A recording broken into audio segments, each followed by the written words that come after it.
Hi all, I'm Malika and today we are having a very interesting guest, Lucas Holter. Lucas is a leadership coach working with all kinds of teams and founders. Thank you so much, Lucas, for coming. Yeah, thank you, Malika. I'm very happy to be here. Can you explain, please, the role of a leadership coach and how it benefits individuals and organizations? Sure. When it's about leadership, it all starts with yourself, right? With self-leadership. And my job, as I see, and I'm sure there's like different people have different perspectives, but my personal view is I'm really there to help individuals create harmony within their own systems, within their own world, within their own inner world. And that then has an effect on the outside world. And that is pretty much the work I do. And very often, interestingly enough, the things show up in the outside world with pains, with disruptions in teams, with burnout, with exhaustion, with all kind of effects on the outside. But then the actual work I do with my clients is really the internal work of like working on the roots, what actually caused the problems on the outside to emerge. Very interesting. So yeah, you believe that the work and life balance is connected, and I 100% believe it's one. You can't separate it. And when I start working with clients, it's the thing, right? It's very often it starts with work things and then you dive into the world and it's just not able to be separated because you carry your work into your private life into work, and you need to look at the person as a whole when you want to change things. That's just the reality. I don't believe in masking and having these separate worlds. Yeah, thank you, Lucas. And what is like the most common problem that leaders of corporations typically looking to solve with your help? There is so many different ones, and I would say the number one is overwhelming prioritization, especially with founders. I work a lot with founders in the blockchain space and just founding a company, right? It's like this whole thing, like there's always so much more you can and could do than you have time, and then finding the balance in that. And then again, it very often shows on things on the outside that are painful in some ways. Then we look in there. So I would say the time management. And the second one would be disruptions between people, like when you get conflict things or you notice in the team things are not going so well, and then like these conflicts showing up. But overall, it's like so many different things. That's maybe like 20% of my clients, I would say. And that's the Mexican one. And then you have people who want to become better leaders, people who burn out, people who want to find more time for themselves, and just people who have ambitious goals and want somebody to be a sparring partner, to be accountability partner with that as well. It can also be. So it depends very much on the client and on their needs or what actually like we're working on. Yeah, thank you. And yeah, you mentioned that you coach founders of blockchain startups. And is this in a difference between teams like from Web3 world you coach or like normal ones, Web2 and traditional finance or more traditional fields? Yeah, it is. In the way that, there's a specific flavor to founder personalities, right? They're very driven, ambitious, want to change the world. Everything is super fast paced. They challenge everything. They create everything new. And it's really like an exciting, amazing mindset. That's why I'm really drawn to that world as well. And at the same time, I'm also working with like Web2 old companies and old teams. And that's where my background is as well, in learning and development and like corporate structures. That's where I spent quite some time. And the challenges there are very different. It's almost the opposite. On that end in the corporate world, it's more like old structures, old conflicts, old habits, old ways of doing, and breaking that up and getting more into like decentralized ideas and autonomy and giving away responsibility, what people are challenged with. And then on the other hand, it's almost like the opposite. People are scattered all over, so many ideas, and you raise your startup, you start doing things in all directions, and then keeping the focus on the things that really matter is more the challenge with the startup people, put it broadly.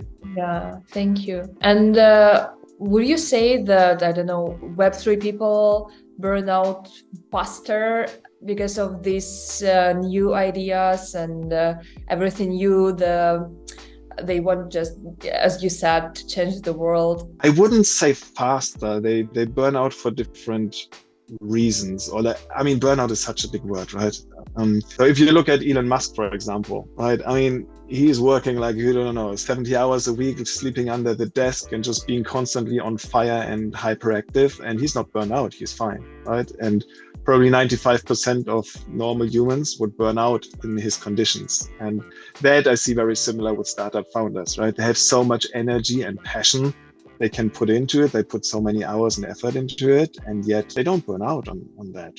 But at the same, so the burnout thing is really more like an emotional exhaustion, right? When everything you have on the outside is taxing. And what I see with founders is more like when things stack up. I mean, they have the stress in the company, and then if private things happen on top, or like investors are jumping off, and there's like so many things at a time. And that is the thing with like emotional exhaustion. It's just so many things adding up at the same time that at some point, right, you kind of get this breaking point. So I wouldn't say they burn out faster. It's such an individual thing as well. Because for most people like who get into these really challenging situations, it's always the same. It's not one thing. It's a lot of life circumstances building up and not having like really taken care for it in the long run in terms of resilience, which is like a whole other topic and we probably don't dive in right now. Yeah, thank you so much. And have you noticed that how bear market affects the emotional exhaustion?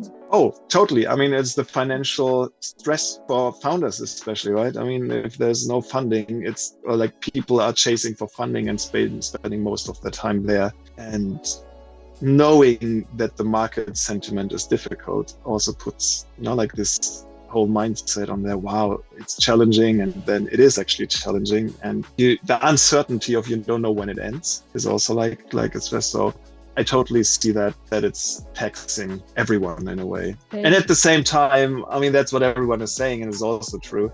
It's also the time to build and to create things and, like to have a little bit of a break because everything is not so crazy. And yet the financial part, I mean, depending on, how you are financially set up, if you depend on funding from the outside, just really stressful. But if not, it's actually super amazing. You got the funding and now it's quiet and people can build and create things and then. Yeah, thank you. Maybe I would sound like too naive, but could you please, could you please recommend how to separate this stress that founders have for not getting investments now in the bearish market? How you mean separate? I mean the fight this to finish this stress. I'm sorry. I mean, it all comes down. No, it's. I mean, how to deal with the stress is the question, probably, right? Or exactly, yeah. How? Yeah. What to do in this situation? What to do? Yes, right? exactly. How to deal with the stress of getting investments now in bearish market? Yeah, and that is such a good example of my work, right? Because so often we attach our well-being to the outside world, right? There is no funding, it's all stressful, and that's very natural. We all do it to some extent. And then in my work, what we're doing, we're actually getting a little bit of a bigger picture and seeing like, how does it actually affect your inner well-being? Like, does your life depend on the funding as you might act on it all the time? Or actually, are you still alive if you don't get the funding? Is your life still in order if you don't get the funding? And then focus on the things you have in control, right? Instead of the things you don't have entirely under control, which is getting the funding. But what you have under control is like what you do in this, what you focus on, like who you talk to, how you talk to people. And like with one client, for example, he's also like around fundraising. And like for him, I'm kind of like this accountability partner where we meet regularly and he's setting goals. And his goal is just to make contacts, to talk to people, and then having the space with me to bounce back about this, or like setting targets because it's like tiring on the one end, but then also just having a bit of space to reflect and talk about this whole thing and get the perspective of if this all doesn't work out, like it's not the end of the world, and how to find strategies for yourself. And that is very individual, right? How you deal with that internally. And the way I work, I mean, it's maybe interesting to mention as well, there's like so many different ways of coaching, different models of coaching, different ideas, different perspectives. And I'm working with a model called IFS, which implies like a multiplicity of inner worlds, that you have like different personalities inside, you could say. And you probably know this, especially with founders, they have this super driven, I want to be successful, I want to create this, I'm passionate about this. And that part is very strong and putting very often a lot of stress on the whole system of other parts, which might need a bit more quietness and a little bit more space. And then finding harmony within everybody's individual inner system, that is really the key of not burning out. And that looks very different for different people. Thank you. Very, very, very interesting. Could you please share a success story where your coaching had a significant positive impact on someone's leadership skills or career? And better if the example is from the Web3 world. What I can think of, I just recently met a former client again, like after quite some time after I had been working with him. So it's really nice to see the effect on the long run. And he had this startup. It was like 40 people in the end. Like in the end, they all needed to shut it down as well. But I was like with him in the leadership journey of like building up a team, and then turmoil in the team, kind of frustrations in the team and stuff. And just like with the tools we used, I mean, one of the simple tools was like to imagine if his organization was a forest. Who is he in the forest and how does he position himself? Is he the big tree in the middle, or is he more the soil who's like helping others to grow? Who is it? How is it with the other founders? Are they like well connected? Are they close together or not? Like working with those metaphors is very often very, very powerful. I mean, that's like one of the things I did with him, besides this whole work of like inner parts. What is your driving part and what is your part that needs a bit more of pacing down and a bit of a bigger perspective? And so on the one hand, back then, diving into like deeper issues of repeating patterns within him, and then this whole idea of having kind of multiple personalities in us, which is actually a very healthy perspective, by the way. And this metaphor with a tree, and we talked about this, and he was like, man, like we did this work back then, like almost a year ago, but like what we did there, I was taking into my life. It's still part of my daily routine when I do my meditations, like the things we worked on really became part of my mind and helped me to grow further, even beyond the coaching we had. So that made me just super happy. And that is the whole idea. Like when I work with people, to plant a seed in a way that really helps them to deal better with themselves on all aspects of life, and also for the rest of their lives, right? To discover how you actually work inside, how your inner team, so to say, is working for you, and create their harmony for the long run. Thank you. Would you say that now there are more teams and founders that are looking for your services, like for coaching, than maybe before COVID? I don't know. It's so hard to say, because before COVID, I was still in the corporate world more and not so much in the startup space. So I don't have the direct comparison. What I sense in the first place is so many people don't know their need, right? When you ask people for coaching, I mean, everybody is a coach. Everybody has different ideas about coaching. I'm almost embarrassed to say I'm a coach when I introduce myself, or like pretty much because everybody is a coach, and people have their ideas about like football coaches and like life coaches with yoga pants and all these things, which is all very valid, and but it became this big word, right? So, and that resentment in a way, when I tell people, oh, I'm coaching, people get this idea, oh, it's like the guy who tells me how to do things, and I don't need this, I know how to do things. And what I experience, there's people are not really aware what this work is really about. So what I normally do is like I go and have a conversation with people, kind of like we had our first conversation, right? It was about something different, and then we went into like very much deeper topics and explored your inner world a little bit as well. That's what I do with them. And then I notice once they understand that coaching is not giving advice, but more an assisted introspection of exploring the inner world and creating harmony in your inner system. Because in this super fast-paced world, we're all overwhelmed in some pace and at all places, and then notice, wow, this conversation actually helped me to make order with myself, to find alignment, to create a strategy on where to go next and what to do, and see the bigger picture and get a new perspective. So then this changes. So it's really crazy, because most clients of mine, when I asked them in the first place, do you need coaching? They would say, no, I don't need it. And when I just have a conversation with them, they're like, wow, this was really amazing. Can we do this again? So it's a really tricky thing, because people don't seem to know what they are missing out on. And because and that's part of the problem, there's so much in their doer mindset and rushing and in creating things that there is no space for this, right? People don't have time for this because they are so busy. And yet it's the most important thing, to take time to make time and to work, to use your time efficiently. And that again, it's like this beautiful analogy of like sharpening the axe, you can say, right? When you're chopping wood and then your axe gets, like very weak, and at some point you really want to sit at the side and sharpen it, and you don't chop wood in the time, but afterwards you're much more efficient. That's kind of the work is about. Yeah. And people don't like to be disturbed while they are busy chopping wood. That's totally.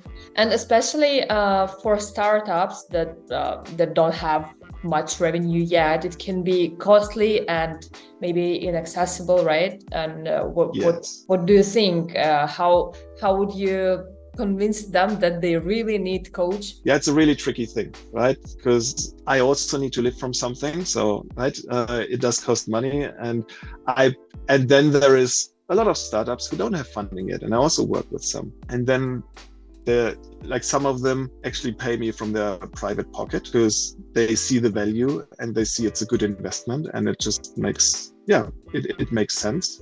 So it's just coming from there. And then with some people and startups where they simply don't have the money, I'm also coaching some people for free, because I charge like my corporate clients like bigger rates, and so I can keep the balance. And I really like this balance for myself, to be like, kind of Robin Hood thing, like, right, take from the rich and give to the poor in a way. And at the same time, I see it as an investment in my own learning, right, working with early startups, because it's so exciting.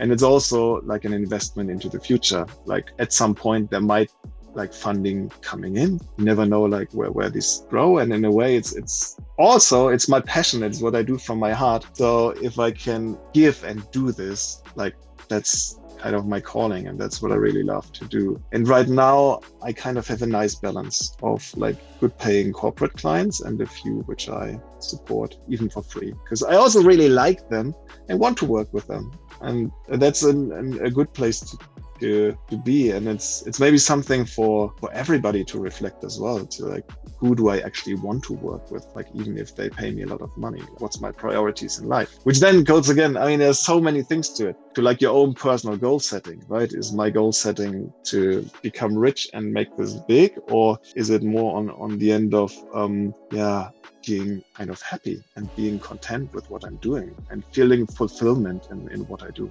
Yeah, thank you. And who do you want to work with? Whom do you find interesting for you to work with and satisfying? So, very good question. And I love to work with people who actually have the ambition to make the world better, who have the ambition to give, and who are change makers for the planet and for the way we communicate and treat each other and for the way we treat ourselves. And that's the people I'm drawn to.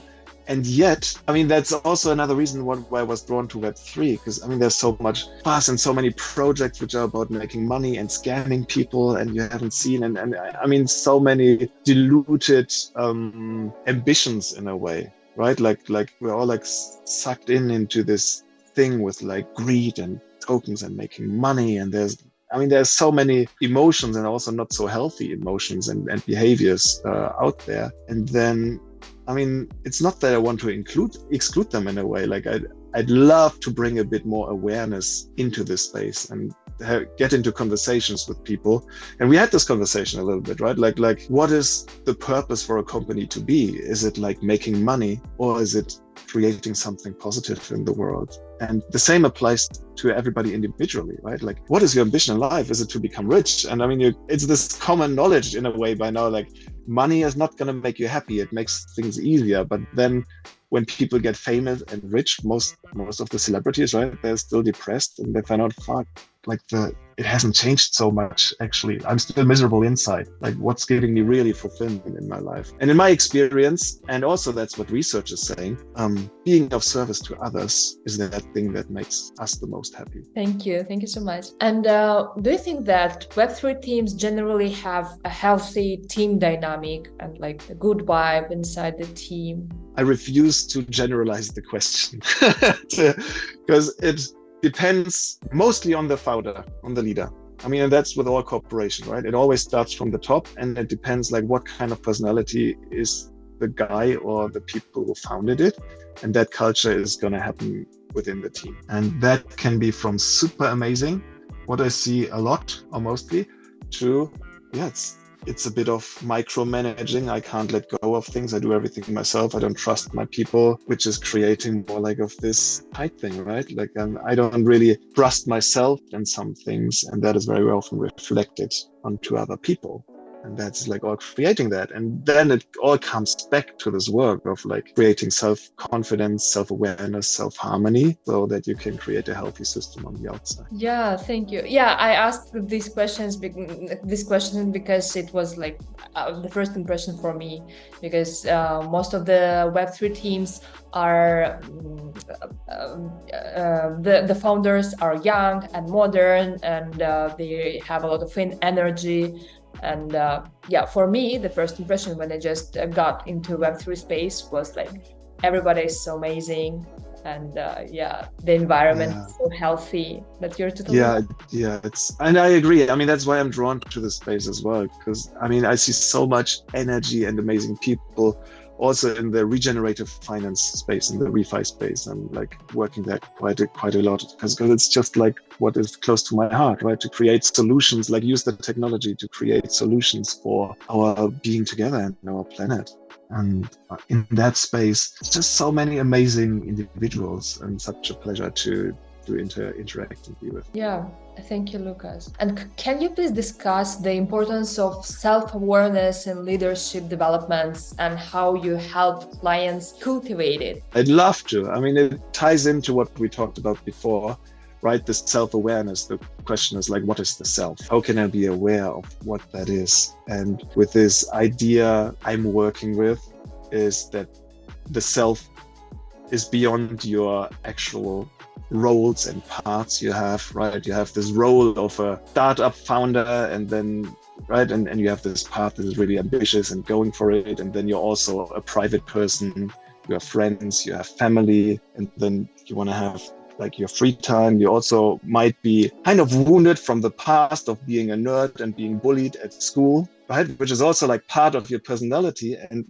showing up at points. And then it's the question, who are you? What is your true self, right? I'm that bullied child, or I'm the new startup finder, or am I a blend? So in my world, the self is really like beyond it. It's almost like a spiritual thing. It's like your grounded true self beyond your roles you took on. And that is something you can tap into. I mean, that's what I do in my coaching, right? We try to separate from the parts, the roles you play in your life, to tap into your intuition. And to get an idea what I'm talking about is when you think about moments in your life when you were just totally present and with you, and you felt at ease with yourself and just grounded and in flow with everything, with life and things. And right, those moments, you know what I'm talking about?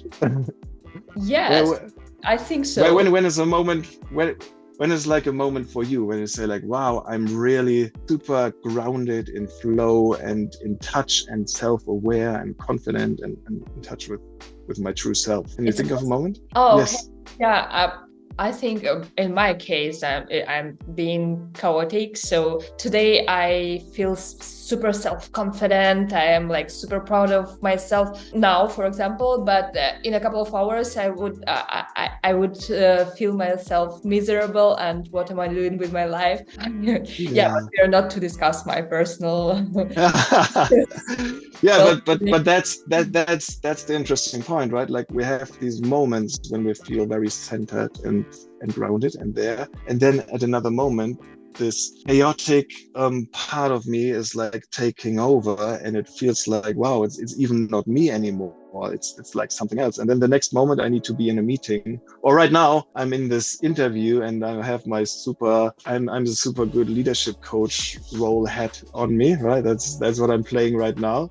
And yet, I mean, that's not all just me. It's just one part of my personality. So in terms of the importance of self-awareness, that's the work I love to do. And I do to be aware of your different roles that yourself sometimes play, or becoming aware that your true self, your core self, is a lot more than the roles you are playing in life.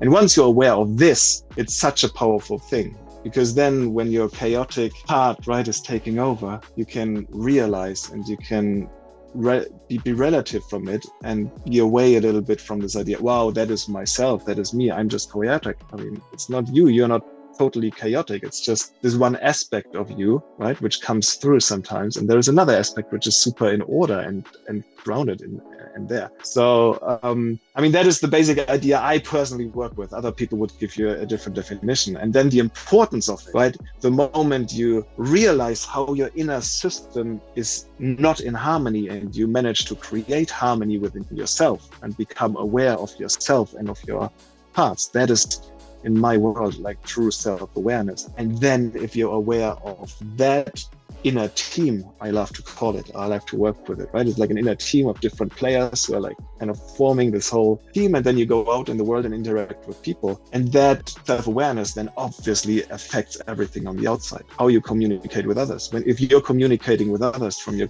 chaotic state, or if you're communicating with others from the state you have right now of, like, yes, that's my job, I'm the super good interview host here, and being aware like how that is. And the big challenge for so many people, also for startup founders, is then we're getting triggered into our wounded, bullied part from the past, right? It's somehow there, and things are still with us because we're so shaped by our early childhood experiences. I mean, that's just true for all of us. It comes like up over and over. And then we find ourselves in these patterns of, maybe not trusting others, or I need to prove myself because I haven't felt worth, in my early childhood. So I need to prove myself all the time. I need to be right. I need to be right. I need to be right. I mean, that's kind of what you see sometimes, right? People think they need to be right all the time. And if you're not aware of this pattern within yourself, you're going to create not a healthy system on the outside, like not with your clients, not with your team. So it all starts with self-awareness. And that's my work, right? Helping to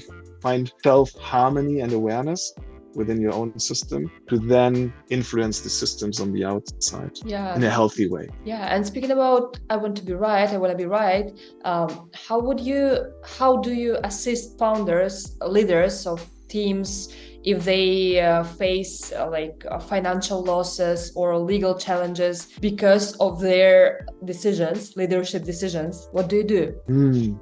It's kind of the same idea, because in the moment of financial loss, right, there is a certain part that gets triggered that is really like anxious about losing things. Maybe there's things in the family or in the history of the person with money things as well. And then working with these, and in the moment you have the loss, what happens, right? You have this deeply wounded part, which is super afraid of the loss. I mean, it is a real threat, right? I mean, not having money or the danger of losing money is a big threat to our outside world. So it makes sense that it's threatening our whole system.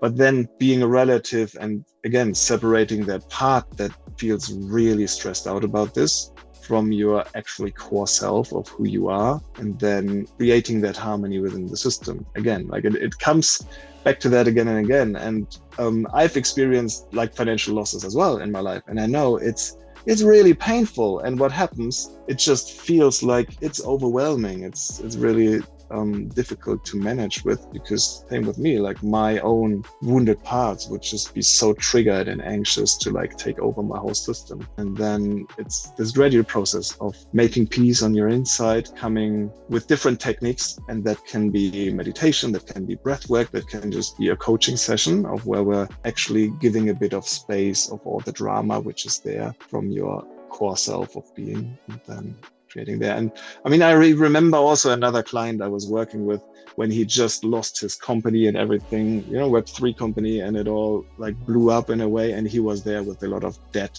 and shattered in pieces, private problems and everything. And so we did the same thing of like just trying to make space inside. And then as a next step, putting it into perspective. Okay, how is your life going to look like in 1 to 3 years, and instilling a little bit of hope into the whole system. That, because most of the time, right, in this world, that there is hope. There is the dangers, not so physical or everything. I mean, it's also like this whole mindset thing with this, the whole other discussion about how do I deal with setbacks, right? What's my mindset about it? Do I learn from failure? How do I learn from failure? And most of the time it's very instilled in founders, right? Because they fail all the time in some things and then just keep on being persistent. And then it's similar with that money thing. Or if your project then fails, it's also like very often like, okay, on the next one, what are we going to do better? How do we move from there? And as a last thing to say to this as well, again, it's super individual, because some people can deal with it super good. And for others, especially for those who have kind of issues which are like a little bit deeper or in childhood things with it as well, it's super, super challenging. And then it depends on the person how to deal with it. Thank you. Very interesting. Lucas, what do you do when your clients, leaders of projects, disagree with your coaching advice and strategies? I talk about it. It's the thing. I mean, on the one hand, the question is not doesn't resonate so much, because it's really not about me giving advice. Or like when I work with people, I contract very carefully how our relationship is, what we're going to work on. And I mean, we didn't talk about what coaching is overall. And coaching can be on a broad spectrum, from being super directive, which is more towards mentoring, right? I coach you and I help you how to grow your company. I coach you in this, we say, but essentially it's more like a mentoring, right? I give you my experience and tell you what to do, and then you take my advice, right? Which is also, and that would be more on that side of like giving advice. And on the other extreme of the spectrum is coaching is, I don't give any advice. All I do is assisted introspection with you, and all solutions are actually coming from you. All decisions, where we go to, what we investigate, all decisions, what you want to work on, are coming from you. And that is more coaching in the more default way of coaching, I would say, or that is actually what coaching is. The other one is mentoring on these two like extreme, or training or mentoring, right? So it's always like a blend of all of them. What I love to do before I give advice, I love to ask my clients, like, I have an idea what we could do there. Do you want to hear this? Then I can give them my opinion, and they do with it whatever they want. So I think I never ran into this situation where I was giving advice and they were like, no, I don't want to do this, because I'm always asking, do you want to hear my advice? And I always say, do with that advice whatever you want. You know, it's just my idea in this moment. And my main work is actually more on that continuum. Okay, we're actually doing this introspection into your system and discover together how you are standing in your own way to make good and informed decisions. Understand, yeah. And Lucas, do you have a coach? Yes. I mean, that's the most important part of being a coach. I mean, if I wouldn't have a coach, I had like multiple coaches and I pay for it. I pay a lot of money for it because I believe in it. And it's amazing. I mean, it's helping me. It's like, that's how I discovered the way I work. I'm working my art by working with amazing coaches, and it's also helping me in my system. I'm very blessed with like a network of super amazing coaches. Awesome. So, I mean, if anybody is there who wants to become a coach, that's the number one advice. Like, get a coach yourself and pay for it, because how can you expect others to pay for a service you don't value to pay for yourself? Right. Totally. And what advice do you have for founders in general? I already know that you don't like to like generalize. So the one big advice I have is slow down to speed up. That applies to, I would say, 95% of them. So we can be very general with this. Is just to very deliberately take time once a day, once a week to really step back and like listen into yourself, maybe even meditate, like really take the time for yourself to reflect on bigger picture things and question the things you are doing so far and having the courage to change things. And somehow the second thing, we didn't go to it. I was about to go to it before when you said like, what's the challenges of founders? Because in this era of technology and remote work and separation and phones and where everything's so digital, what I did observe is a lack of social skills, or like challenges with actual social skills. Like, how do I approach people? How am I with people? And if you feel like you fall into this category that you're kind of hiding behind your laptop and not so, you're feeling socially awkward a little bit here and there, I want to challenge you. I mean, this is like such an important leadership skill. This whole social intelligence, even systems intelligence of like sensing what is happening within a team, within a collective, and being part of it. And the moment you feel socially awkward, right, when you are interacting with like a bunch of people or just with one person, like you don't manage to get a real connection because you're protective, you're busy with your own system. So in a way, getting comfortable and being uncomfortable with other people and just working on that in some way by pushing yourself towards conversations and towards openly sharing what's there. The most impactful very often is just say, I feel a bit socially awkward, right? And then you can like go from there.